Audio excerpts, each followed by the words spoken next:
Chers collègues, bonjour. Toujours dans le cadre de la préparation aux examens d'aptitude professionnelle, permettez-moi de vous présenter aujourd'hui quelques exemples du QCM couramment rencontrés lors des examens des examens d'aptitude professionnelle, ainsi que quelques conseils pour mieux savoir comment répondre et comment utiliser la feuille de réponse pour éviter son rejet par le système de correction.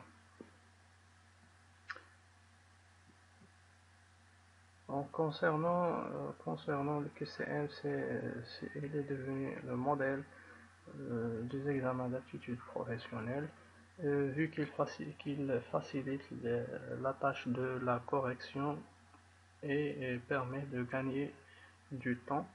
Donc le QCM il est toujours sous forme de questions avec des choix multiples. Le candidat doit choisir une ou bien deux ou trois réponses pour la question posée dans l'examen. Donc concernant les réponses au QCM, il faut toujours travailler dans le brouillon avant de passer au propre. Donc le candidat doit essayer de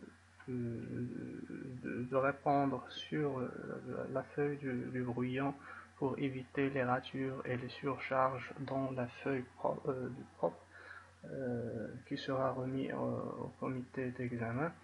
Donc il faut toujours travailler sur la feuille du brouillon.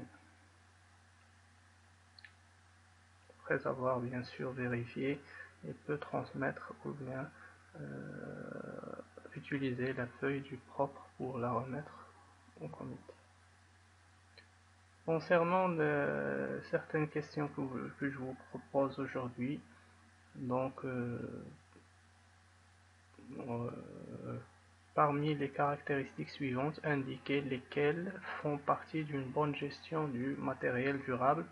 Donc la gestion des équipements, comme vous le savez, c'est une gestion qui est délicate. Il commence depuis l'expression du besoin au niveau des unités de soins ou bien au niveau des formations sanitaires, la planification de l'acquisition, la mise en service, l'installation et l'utilisation avec toutes ces composantes de nettoyage, de maintenance préventive, maintenance curative et jusqu'à la réforme du matériel. Donc le matériel, quand il devient non utilisable, donc il sera mis à la réforme.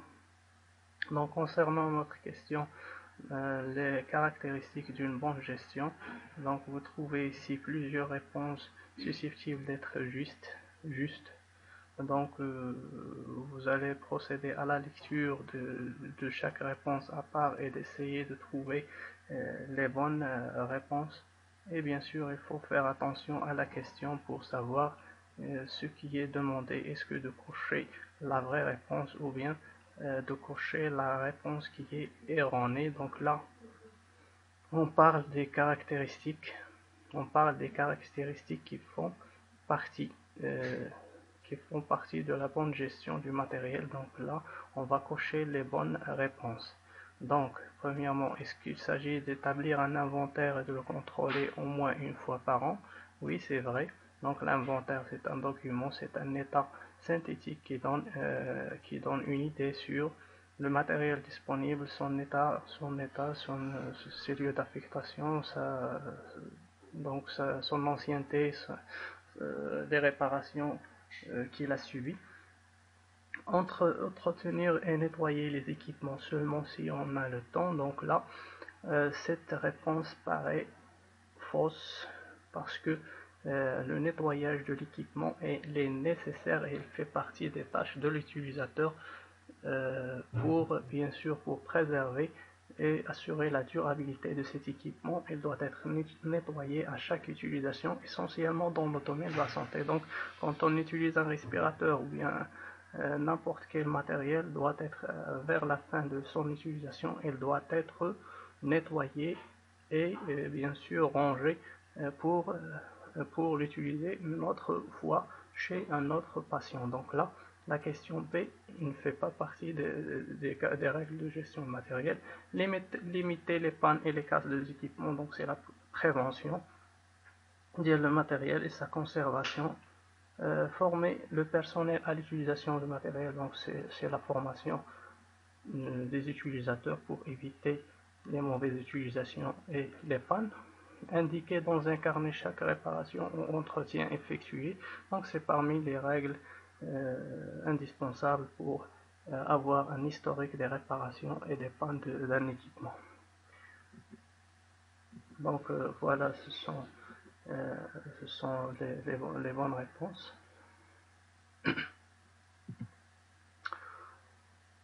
La deuxième question, parmi les activités suivantes, lesquelles font partie de la fonction de gestion? Donc la fonction de gestion, c'est un ensemble de fonctions. Donc la gestion, c'est un ensemble de fonctions qu'on résume sous le cycle PDCO. Donc c'est planifier, diriger, contrôler et organiser. P2OC, donc c'est planifier, diriger, organiser et contrôler. Donc là, on va lire bien sûr les réponses proposées et choisir les activités qui font partie de la gestion. Donc organiser les activités et les ressources, donc ça c'est l'organisation, ça fait partie de la gestion. Prescrire un traitement médical, ça fait pas partie de la gestion, c'est le travail de routine, c'est la pratique. Planifier les activités, donc c'est planifier, ça fait partie des activités de gestion. Évaluer les activités et les services, donc l'évaluation et le contrôle et la supervision, ça font partie aussi des activités de gestion. Donc voilà les bonnes réponses. La troisième question, le travail en équipe se base sur les principes suivants, sauf un. Indiquez-le. Donc on a la réponse. Donc on a, il faut bien lire la question. Donc ce qui est demandé, c'est de cocher la question qui ne fait pas partie. Donc c'est de cocher la réponse erronée. Donc le gestionnaire doit veiller à ce que les personnes travaillent ensemble de façon harmonieuse et d'utiliser le mieux possible les ressources à leur disposition pour atteindre les objectifs fixés. Donc c'est vrai, donc ce sont les règles de la gestion de l'équipe et de la coordination entre les équipes. Donc là, le gestionnaire, ça se transforme en un leader qui pratique une influence positive sur les équipes afin de mieux utiliser les ressources disponibles et bien sûr de réaliser des objectifs fixés par l'entreprise ou par la structure, par l'organisation. Le travail d'équipe est la manière d'instaurer un équilibre entre les différents membres de l'équipe et le travail qu'ils font. Bien sûr, là, c'est la répartition des tâches pour avoir un équilibre entre les membres de l'équipe et le travail à faire. Les activités doivent être programmées et coordonnées de façon à ce que chaque membre de l'équipe progresse vers les objectifs fixés. Là, c'est la répartition et la coordination entre les membres, de l'équipe. Les tâches doivent être réparties équitablement entre les membres de l'équipe selon leurs compétences.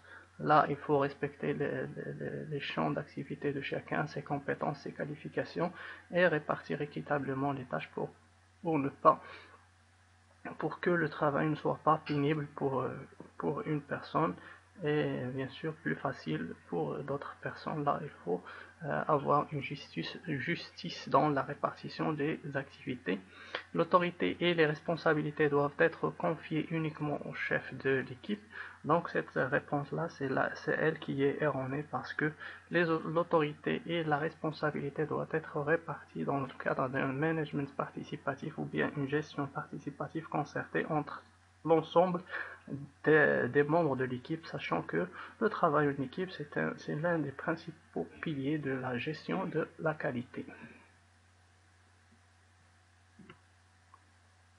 La gestion de l'amont est confiée Donc, est-ce qu'il est confié uniquement à la CNSS ou là il est confié à la CNOPS ou bien à la fois à la CNSS et à la CNOPS ou bien à une assurance privée. Donc là, la gestion du régime de l'AMO, que ce soit chez le secteur public ou le secteur privé, il est confié à la CNOPS pour les fonctionnaires de l'État et la CNSS pour les salariés, l'AMO pour la gestion de l'AMO des salariés du secteur privé et bien sûr les retraités aussi. Parmi ces disciplines, quelle est celle qui n'est pas obligatoire dans un hôpital local? Donc dans un hôpital local, il faut avoir au moins 5 disciplines de base. Les 5 disciplines de base qu'il faut avoir dans un hôpital local, ce sont la médecine générale, la chirurgie, l'obstétrique, l'urgence et la pédiatrie et la chirurgie. Donc, ce qui est demandé là, c'est de cocher la discipline qui n'est pas obligatoire dans un hôpital local. L'ophtalmologie, c'est la discipline qui fait pas partie. C'est la discipline qui ne fait pas partie des 5 disciplines de base dans un hôpital local. Parmi les définitions suivantes, quelle est celle qui se rapporte à la notion de prévalence d'une maladie? Donc la prévalence, comme vous le savez tous, la prévalence c'est le nombre de nouveaux et de anciens cas d'une maladie dans une population donnée à un certain moment donné. Donc c'est la vraie définition. Concernant la fréquence de cas de décès liés à une maladie, donc c'est le décès par une maladie X, c'est le taux de mortalité par une maladie X. Au nombre de nouveaux cas d'une maladie pendant une période donnée, c'est le taux d'incidence. Le nombre de nouveaux cas d'une maladie survenue dans une population à risque durant un intervalle de temps, c'est l'incidence instantanée. Donc c'est la vraie réponse. Donc quelle est la principale cause de mortalité au Maroc? Ce sont les maladies cardiovasculaires. Parmi les maladies suivantes, lesquelles sont ciblées par le PNI au Maroc, donc le Programme national d'immunisation, cible en principe la tuberculose, la méningite influenzae, la rougeole, l'hépatite B, la poliomyélite, le rotavirus, les diarrhées à rotavirus et les maladies respiratoires à pneumocoque. Donc la grippe n'est pas ciblée par le programme PNI, on ne vaccine pas contre la grippe au niveau le programme du PNI. Les déterminants de la santé font intervenir les éléments suivants. Donc les déterminants de santé, ce sont des facteurs qui agissent directement ou indirectement sur la santé de la population. Ils sont très différents, ils sont classés de différentes manières. On peut parler des déterminants sanitaires, des déterminants non sanitaires. Donc là, plusieurs catégories sont disponibles. Pour nous, il faut cocher les vraies réponses. Donc l'infrastructure sanitaire, ça fait partie des déterminants de la santé. Donc la disponibilité de l'infrastructure, l'éloignement de l'infrastructure, l'organisation de l'infrastructure sanitaire. L'environnement économique, ce sont des déterminants socio-économiques. Ils sont parmi les principaux déterminants de la santé. Le mode de vie de l'individu, donc le mode de vie aussi c'est un déterminant de la santé. C'est pourquoi on cherche toujours à agir et à pousser la population à adopter un mode de vie sain. La structure génétique de l'individu, elle aussi, fait partie des déterminants de la santé, vu que certaines populations sont prédisposées à être atteintes par certaines maladies, vu leur structure génétique et leur prédisposition génétique. Donc là, ces 4 déterminants sont vrais. Les principes du système de santé marocain sont, donc là ce sont des questions qui sont posées à partir de la loi cadre qu'on a déjà vu dans la vidéo précédente. Donc les principes du système de santé marocain sont la solidarité, la responsabilisation de la population, l'adoption de l'approche genre et la complémentarité intersectorielle. Donc ils sont tous justes. L'offre de soins comprend les infrastructures sanitaires publiques, les infrastructures sanitaires privées, les ressources humaines, les installations de santé publiques et privées. Donc tous ils font partie du système de soins qui est destiné bien sûr à atteindre l'objectif qui est destiné à fournir des soins pour la population, que ce soit privée ou publique. Donc toutes les infrastructures, tous les équipements, tout le personnel, que ce soit dans le secteur public ou le privé, ça rentre dans le cadre de l'offre de soins.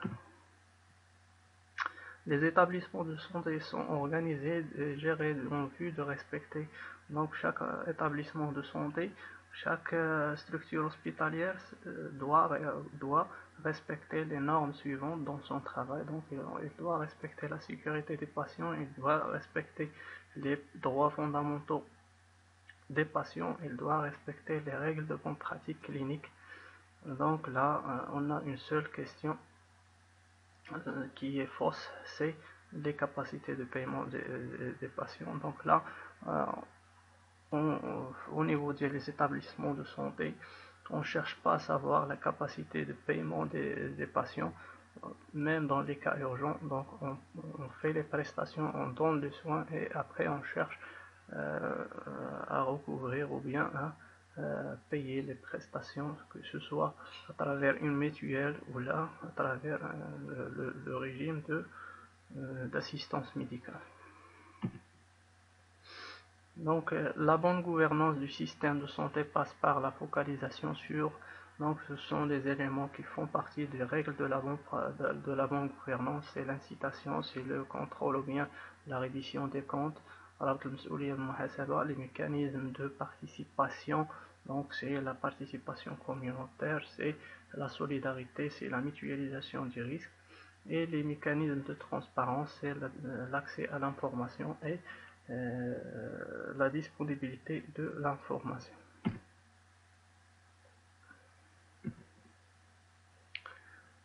Les composants du réseau intégré de soins d'urgence médicale, donc le RÉSUM, c'est un nouveau réseau qui vient d'être créé parmi les réseaux du système national de la santé. Donc les composants de dialogue, ce sont les services d'urgence hospitalière, les services d'assistance médicale urgence, le service mobile d'urgence et réanimation SAMUSMUR, le centre d'enseignement des soins d'urgence et les transports médicaux privés. Donc ces éléments tous, ils constituent ce qu'on appelle le résumé. Les recettes propres d'un hôpital segment. Donc là, c'est les recettes propres de l'hôpital. Ce sont des recettes qu'il perçoit à travers la prestation des soins.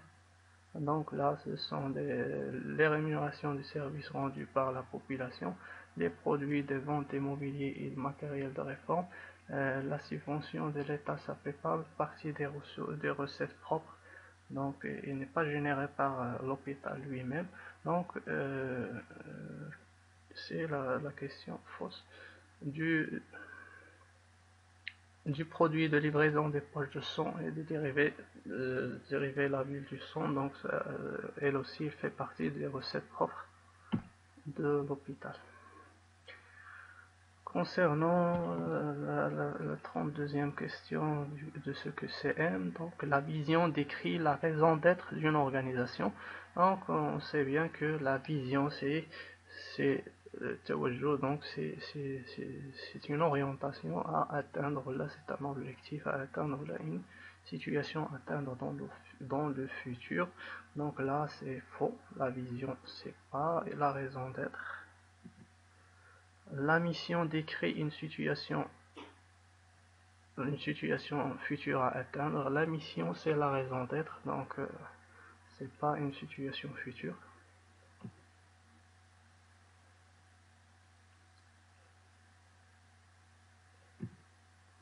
Donc dans cette présentation, j'ai essayé de vous présenter un petit peu quelques modèles de questions qui se posent au niveau du QCM.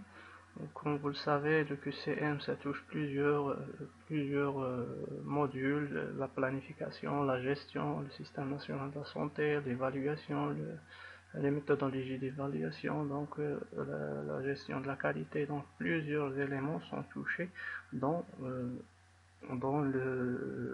QCM.